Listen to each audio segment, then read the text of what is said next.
Alors, comme on remarque ici, il s'agit de la première pile Daniel qui est constituée d'un récipient,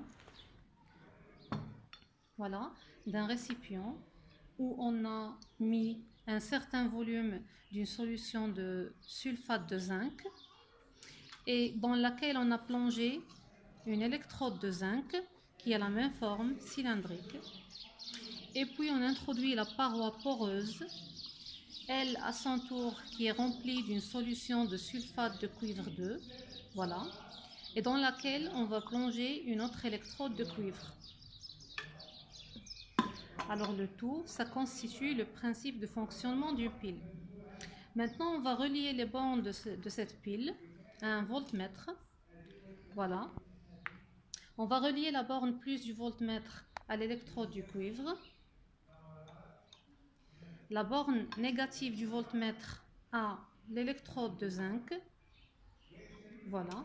Et on va allumer notre voltmètre. On voit bien que même en absence d'un générateur, de toute source de tension, que la différence de potentiel entre l'électrode de cuivre et l'électrode de zinc est de 1,27 selon notre expérience et qu'on appelle la force électromotrice de la pile.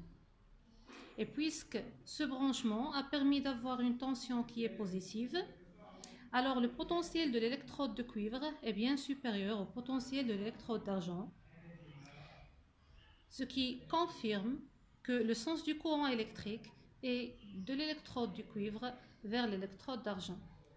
C'est bon?